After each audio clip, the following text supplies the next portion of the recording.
The greenhouse I used to work at was all glass, and glass has really high light transmission. So Hmm. when you're growing poinsettias in the summertime, it's actually too strong of light for them. They really suffer with that high of light. So we've used a helicopter to apply a light chalk to the surface of the greenhouse that actually just cuts That's the light. awesome. Yeah, it's really fun to watch, and that helicopter pilot is very brave. But they do a couple passes where they drop this chalk. It's like it looks like white paint, but it's actually liquefied chalk onto the Hmm. surface of the greenhouse, and it cuts light transmission by somewhere between like 10 and 20%, depending on how thick they apply it. Hmm. But also, there's different chalk formulations that will alter the spectrum of light that comes through the greenhouse. So you might have one that lets less infrared light in because it actually helps block some heat during summer. You might have some that block ultraviolet light for a couple different reasons. But the one we use is just a standard chalk just to cut the light transmission. And then the way it works is then here comes September, your days are a lot shorter, the sun is lower in the sky, so now all of a sudden it's too dark. Your poinsettias need more light to grow. So here comes Hmm. the helicopter pilot back, and he just drops a cleaner. It's just like a light acid that dissolves the chalk, and then when it rains, the chalk solution just gets rinsed off, and then you have clear glass again. But in a greenhouse like the one I worked in that captured rainwater, one thing we found out after a year, I should say, is the helicopter pilot had applied an herbicide, a very, very strong herbicide in a forestry project he was working on, and he didn't sufficiently clean his tanks. So he came to the greenhouse in September. We had 250,000 poinsettias and about a half a million primroses, a little less, but somewhere around there. And he applied the solution to the roof of the greenhouse. We capture rainwater, but we always flush the tanks quite a bit once that cleaner gets put on because we don't want any of that in our water system.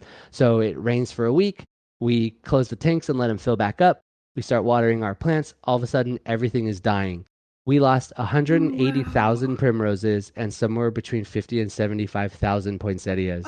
And Oh, the problem is, when it's happening, it's not clear what the cause is. So we're running soil right. tests, we're running tissue analysis. We had three different labs across the country do panel analysis for common herbicides in the leaf tissue, and all of our results were negative. So nutrition was fine, no diseases were found, no chemicals found in the leaves. I mean, we had experts from around the world come and we're looking at this. One guy's like, "Hey, did you fire someone recently? Did they break in the middle of the night and pour Roundup in your fertilizer tank?" Like we went down all of this crazy road because we really didn't put two and two together with the helicopter because this is something that we do every single year. And then the Yeah. following year, the guy comes and he trailers the helicopter in on a truck, and then he takes off from there to do the greenhouse. And we're standing there next to the trailer where he parks the helicopter every year, and there's a brown line in the grass that's exact same length as the spray boom, the arms on his Oh, helicopter. And we oh, said, wow. we said, what do you make of that? And he goes, yeah, that's probably from that stuff I used last year. That stuff lasts for 3 years. Oh, And the reason oh, our tests didn't come up with it is because that herbicide is enough to distort young plants at concentrations almost down to 1 part per trillion. So there is no test on Earth sensitive enough to determine that. And we lost, I wouldn't want to guess, but high six figure, low seven figure amount of plants. It was a really, really bad day. wow. And as the grower, everybody's pointing the finger at me.